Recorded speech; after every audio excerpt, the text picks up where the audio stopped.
कि इब्राहीम अलैहिस्सलाम की सालों साल कोई औलाद पैदा नहीं हुई। वो दुआ मांगते थे, रब्बे हबली मिनस सालिहीन, अल्लाह मुझे सालेह बेटा दे, अल्लाह मुझे नेक बेटा दे।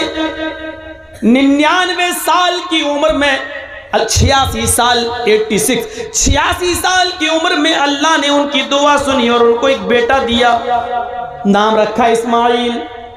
जब वो बेटा 13 साल का हो गया तो इब्राहीम अलैहिस्सलाम ने ख्वाब में देखा, सपने में, कि मैं अपने बेटे को ज़िबा कर रहा हूँ और अल्लाह मुझसे मेरे बेटे की कुर्बानी मांग रहा है। तब अपने बेटे से उसका इजहार किया, बेटा तैयार हो गया।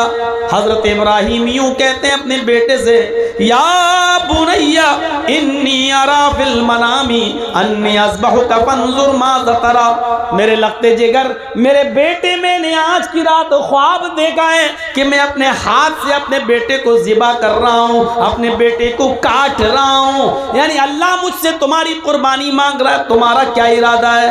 फंजुर माज़ा तरा, तुम्हारी राय क्या है? इस्माइल अलैहिस्सलाम ने फौरन जवाब दिया, या बती फ़अल मा तुमर सतजिदुनी इंशाअल्लाहु मिनस साबिरीन। अब्बू जान, आपको आपके रब ने जो हुक्म दिया है उस काम को आप कर डालिए, इंशाअल्लाह आप सब्र करने वालों में से होंगे, इंशाअल्लाह आप सब्र करने वालों में से होंगे। तब इब्राहीम ने अपने बेटे इस्माइल को पेशानी के बल जमीन पर लिटा दिया और तेज छुरी बेटे की गर्दन पर चलाने लगे। लेकिन अल्लाह रब्बुल आलमीन का उधर हुक्म हुआ, बस नहीं, आए छुरी, तू अपना काम नहीं करेगी। इब्राहीम अपना काम कर रहे हैं, छुरी को हुक्म हो गया, तू चलेगी नहीं। आवाज आई, बस बंद करो इब्राहीम, क़द सद्दक़्ता रुया इन्ना कज़ालिका नजज़िल मुहसिनीन, बस करो, तुमने अपने ख्वाब को सच्चा कर दिखाया और मैं नेक लोगों को इसी तरीके का बदला दिया करता हूँ। फिर अल्लाह ताला ने जन्नत से एक दुम्बा भेजा और वो इस्माइल की जगह पर दुम्बा ज़िबा कर दिया गया। मेरे भाइयों, यहाँ शंकर ने गणेश की गर्दन उड़ाई, यहाँ इब्राहीम ने इस्माइल की गर्दन पर छुरी चलाई। वहाँ गणेश कट गए, यहाँ इस्माइल कटे नहीं। वहां गणेश को जिंदा रखने के लिए हाथी काटा गया, यहाँ इस्माइल की जगह पर दुम्बा आया है। कितनी धूल जम गई किताबों पर और जमाने गुजरते गए। इस वाक़े को जब हम इस हकीकत की रोशनी में जब तलाश करते हैं तो पता चलता है कि किसी न किसी शक्ल में यह वाक़या कुरान और हदीस की किताबों में मौजूद है, जिसको ये शंकर कह रहे हैं। हो सकता है हमारे यहाँ वही इब्राहीम अलैहिस्सलाम हो, और जिसको ये गणेश कह रहे हो सकता है हम उन्हीं को इस्माइल अलैहिस्सलाम मानते हों, और जिसको ये पार्वती मानते हैं हो सकता है कि हमारे यहाँ वही हाजरा हो। लेकिन हो सकता है कि साथ क्लियर हम भी नहीं कर सकते। इन चीज़ों के सामने देखिए तो पता चलता है कि हकीकत क्या है। ये धूल कौन साफ करेगा? जो किताबों के जरिए चढ़ चुकी है। घर साफ करते हो, कपड़े साफ करते हो, बर्तन साफ करते हो, किताबों पर जो खुराफातों की धूल जम गई है उसे कौन साफ करेगा? अल्लाह ने तुम्हें फिल्टर दिया है, साफ करने की चीज दी है, पाउडर दिया है, और वो है कुरान करीम। इस कुरान करीम की कसौटी पर रखकर उस धूल को साफ कीजिए। हर चीज चमकती हुई सोने की तरह आपके सामने क्लियर होती चली जाएगी। इस्लाम की बुनियाद जिन 5 चीजों पर है, हिंदू धर्म की बुनियाद भी उन्हीं 5 चीजों पर टिकी हुई है। बुनियल इस्लाम अला खम्सिन शहादती अल्ला इलाहा इल्लल्लाह व अन्ना मुहम्मदर रसूलुल्लाह व इकामिस सलाह व ईताइज ज़काह वल हज्ज व सौम रमज़ान। इस्लाम की बुनियाद इन 5 चीज़ों पर है। शहादत ला इलाहा इल्लल्लाह, इस बात की गवाही दो कि अल्लाह के अलावा कोई माबूद नहीं, वो अन्ना मुहम्मद रसूलुल्लाह, और मोहम्मद अल्लाह के रसूल हैं सल्लल्लाहु अलैहि वसल्लम, व इकामिस सलाह, और नमाज कायम करो, व ईताइज ज़का, और ज़कात अदा करो, वल हज, और हज करो, व सौम रमज़ान, और रमज़ानुल मुबारक के पूरे महीने के रोज़े रखो। ये इस्लाम की बुनियाद है। इस्लाम की बुनियाद जिन 5 चीज़ों पर है, महाभारत उसी को यूँ कहती है, सनातन धर्मम पंचम वस्तु अस्ति, प्रथमा वस्तु एकम ब्रह्मा, द्वितीय नास्ति नास्ति किंचन, द्वितीय वस्तु षष्ठांग कर्तव्या, तृतीय वस्तु दानम दीक्षिता, चतुर्थ वस्तु वरधारी, पंचम वस्तु तीर्थ यात्रा कर्तव्या। यही सनातन धर्म की बुनियाद बताई गई। कृष्ण जी कह रहे हैं अर्जुन, सनातन धर्म 5 चीजों का नाम है। सनातन धर्म 5 चीजों का नाम है। प्रथमा वस्तु, पहली चीज, एकम ब्रह्मा, द्वितीय नास्ति नास्ति किंचन, एक ही ब्रह्मा है, दूसरा नहीं, नेह बिल्कुल नहीं, नाना कतई नहीं, किंचन जरा सा भी नहीं। कृष्ण जी अर्जुन से कह रहे हैं, एक ही ब्रह्मांड का रचयिता और रचनाकार है, एक ही ब्रह्मा है, एक ही इस दुनिया का बनाने वाला क्रिएटर ऑफ यूनिवर्स एक ही है, द्वितीय नास्ते, दूसरा नहीं। इस विश्व का निर्माण करता एक ही है, इस विश्व का बनाने वाला एक ही है, इस महान जगत का स्वामी एक ही है, द्वितीय नास्ते, दूसरा नहीं, ने बिल्कुल नहीं, ना ना कतई नहीं, हरगिज नहीं, किंचन जरा सा भी नहीं। ये कृष्ण जी अर्जुन से कह रहे हैं। मोहम्मद रसूलुल्लाह क्या कह रहे हैं? शहादत ला इलाहा इल्लल्लाह, अल्लाह के अलावा कोई माबूद नहीं। द्वितीय वस्तु साष्टांग कर्तव्य, दूसरी चीज है अर्जुन साष्टांग करो। साष्टांग ये बड़ा अजीब जुमला है। हिंदू लोग आज भी साष्टांग करते हैं, लेकिन उनको खुद नहीं पता ये साष्टांग करते हैं कि 20 टांग करते हैं। सा अष्ट अंग, इसको जब मिलाया जाएगा तो पढ़ा जाएगा साष्टांग। अष्ट के माना संस्कृत में होते हैं 8, सा अष्ट। अब मिलाइए तो पढ़ेंगे साष्ट, सा अष्ट यानी साष्ट, 8 के साथ, 8 के साथ अंग, सा अष्ट अंग, साष्टांग 8 अंगों के साथ धरती पर रखकर, 8 अंगों को धरती पर रखकर ईश्वर को प्रसन्न करो। 8 अंग जमीन पर रख के कोई बताए? 8 अंग सिर्फ सजदे में होंगे, बस कोई और दूसरी शक्ल है ही नहीं। सजदे में आप जाइए, माथा और नाक कितना है? 2 हाथ कितना? 4, और दोनों घुटना कितना हुआ? 6, और दोनों पैर 8। सा अष्ट अंग। कृष्ण जी कह रहा अर्जुन साष्टांग करो यानी सजदा करो, और खुल के कह दूं नमाज पढ़ो।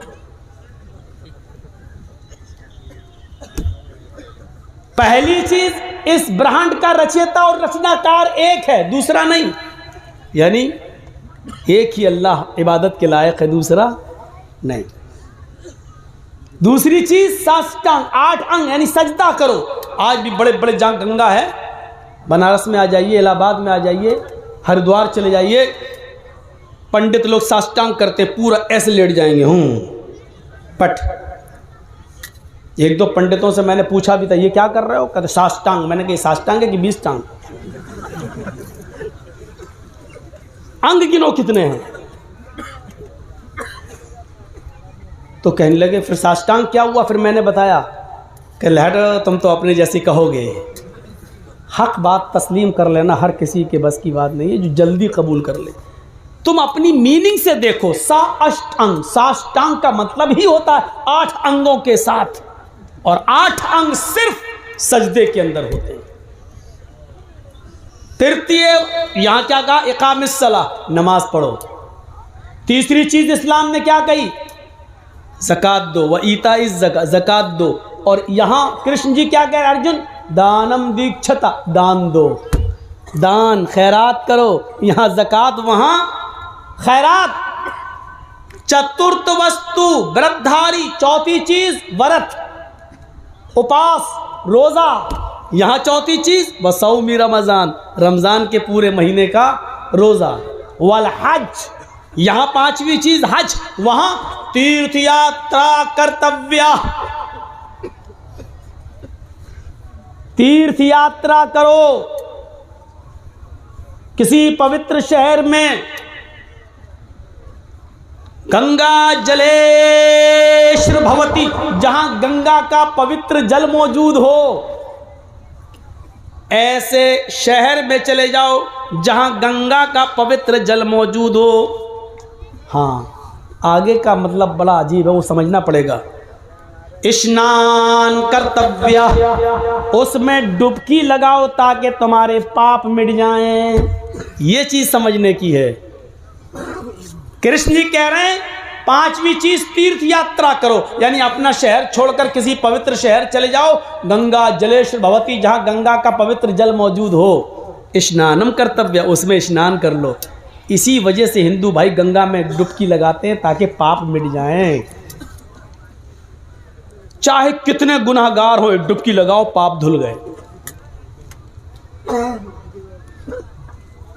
जबकि इसका मतलब यह है किसी ऐसे शहर में चले जाओ जहां गंगा का पवित्र जल मौजूद हो, जहां पानी ऐसा मौजूद हो, और उसमें डुबकी लगाने का मतलब यह कि उस शहर में चले जाओ, गंगा जल में पवित्र शहर में चले जाओ का मतलब यह है कि मक्के में चले जाओ, और डुबकी लगाने का मतलब यह है कि मक्के में दाखिल हो जाओ, यानी हज करो।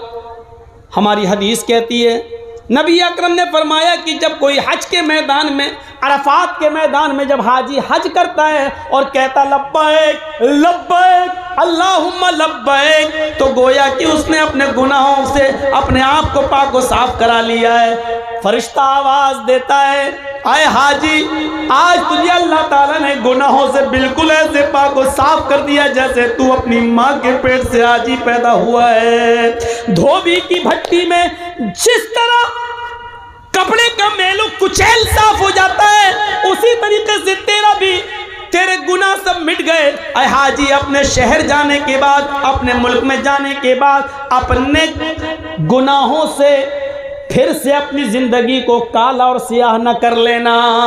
तो तीर्थ यात्रा का मतलब यह है कि हज कर लो, पवित्र शहर चले जाओ, वरना डुबकी लगाने से गुनाह माफ नहीं होते हैं। माफ करना, अगर डुबकी लगाने से गुनाह माफ होते और पाप मिटते तो वो फिल्म न बनती, और वो फिल्म में ये गाना नहीं बनता। अगर ये गाने में थोड़ी बहुत भी झूठ होता तो सेंसर बोर्ड उस गाने को पास नहीं करता। वो गाना आज तक चलता है, राम तेरी गंगा मैली हो गई, पापियों के पाप धोते धोते। राम की गंगा भी कभी मैली हो सकती है? नहीं। मतलब कहने वाले का ये था कि जब ठेका ले लिया, चाहे कितने गुनाह करो, गंगा में डुबकी मारो, पाप मिट जाएंगे। तो गंगाओं में इतने पाप हैं, जो आया गुनाह करके वो डुबकी लगा रहा है, वो तो गुनाह से मिट गया, लेकिन वो गुनाह गंगा में इतने भर गए हैं, अब जो भी डुबकी लगाएगा उसके गुनाह मिटेंगे नहीं, बल्कि जो गंगा में पाप है वो चढ़ेंगे और उसके ऊपर। आज तक ये गाना चलता है, बजता है, और इसको कोई निकाल नहीं सका, जबकि केंद्र में सरकार भी तुम्हारी है, पक्के राम के मानने वाले भी हैं, और गृह मंत्री जी भी तुम्हारे हैं, सुप्रीम कोर्ट के जज जब उनके अंडर में हैं, तो फिल्म भी दुनिया से ये गाना निकालने में उनको टाइम ही कितना लगेगा, लेकिन आज तक नहीं निकाल सके, क्योंकि इसमें सच्चाई है, इसमें सच्चाई है। तो 5 चीजें जो हमारे यहां वही तुम्हारे यहां, और तौहीद पूछो मत। यचित्तियो यो पिम्मिम्मा नस्तस्मा देवी शोरीरिशा। कोई जवाब है इस मंत्र का? यजुर्वेद का मंत्र है यचित्ती, याचना के माना भीख मांगना संस्कृत में। यचित्ती इंपरेटिव सेंटेंस है, मांगो, यो उससे, यो इसमें इशारा बईद के लिए 2 बार आ रहा है। यो यचित्ती यो मांगो उससे, वही है देने वाला। देखिए, यचित्ती यो मांगो उससे, वही है देने वाला। पिम मिम्मा, वही तुम्हारी झोलियां भर सकता है, वही तुम्हें सब कुछ दे सकता है। और इसके आगे तो खुलकर नस्तस्मा देविशो, नस्तस्मा देविशो, नहीं दे सकता है कोई भी देवी देवता, ऋषा कुछ भी, उसके अलावा तुम्हें कोई भी देवी देवता कुछ भी नहीं दे सकता। और क्या चाहिए इससे ज्यादा खुलकर? अब क्या कहें? मांगो उससे, वही है सब कुछ देने वाला, उसके अलावा कोई भी देवी देवता तुम्हें कुछ भी नहीं दे सकता। इन्नल्लज़ीना तदऊना मिन दूनिल्लाहि लन यख़्लुक़ू ज़ुबाबन वला बिज्तमऊ लहू व इन यस्लुबहुमुज़्ज़ुबाबु शयअन ला यस्तनक़िज़ूहु मिनहु। अल्लाह को छोड़कर तुम जिनको पुकार रहे हो, अल्लाह को छोड़कर तुम जिनके पास जा रहे हो, अल्लाह के अलावा तुम जिनसे भी बेटा बेटी मांग रहे हो, अल्लाह के अलावा जिनसे भी तुम मदद की गुहार लगा रहे हो, लन यख़्लुक़ू ज़ुबाबन, वो सब मिलकर एक मक्खी भी पैदा करने की ताकत नहीं रखते, वो सब मिलकर एक मक्खी भी पैदा करने की शक्ति नहीं रखते। व इन यस्लुबहुमुज़्ज़ुबाबु शैअन, अगर मक्खी उनसे थोड़ी सी कोई चीज लेकर छीन कर चली जाए तो ये सब मिलकर उस मक्खी को पकड़कर, मक्खी जो चीज लेकर गई उससे वो चीज वापस लेने की भी ताकत नहीं रखते। जो एक मक्खी से चीनी शक्कर का एक दाना तक छीनने की ताकत नहीं रखता है, वो तुम्हें क्या देगा और तुम्हारी मदद क्या करेगा? अल्लाह ने यहां पर लाकर उस मंत्र को जीवित कर दिया है और कह दिया है कि देखिए, हिंदू धर्म की तालीम भी यही है, ये किसी नबी की तालीम रही है। नस्तस्मा देवी शोरी ऋषा, उसके अलावा तुम्हें कोई कुछ भी नहीं दे सकता। लन यख़्लुक़ू ज़ुबाबन, एक मक्खी भी पैदा नहीं कर सकता खुद। व इन यस्लुबहुमुज़्ज़ुबाबु शैअन, मक्खी कुछ लेके चली जाए तो वो छीन भी नहीं सकता। अब सुनिए, हिंदू धर्म में 33 करोड़ देवी देवता हैं। रोजी देने वाला अलग, बारिश बरसाने वाला अलग, पैदा करने वाला अलग। जो 3 बड़े बड़े खुदा माने जाते हैं हिंदू धर्म में, वो 3 हैं बड़े बड़े, ब्रह्मा, विष्णु, महादेव। ब्रह्मा दुनिया का बनाने वाला, ये है क्रिएटर। विष्णु ये है पैदा करने वाला, ये है पालने वाला। विष्णु ये परवरिश करता है, पालता है, रोजी रोटी देने वाला। और महादेव यानी शिव ये हैं मारने वाले, ये हैं मारने वाले। लेकिन ऋग्वेद क्या कहती है? अहम ब्रह्मा अस्ति, अहम शिव अस्ति, अहम विष्णु अस्ति, अहम सूर्य अस्ति, अहम चंद्र अस्ति। मैं ही ब्रह्मा हूं, ये लीजिए, मैं ही ब्रह्मा हूं, मैं ही विष्णु हूं, मैं ही शिव हूं, मैं ही क्रिएटर हूं, दुनिया बनाने वाला मैं ही हूं।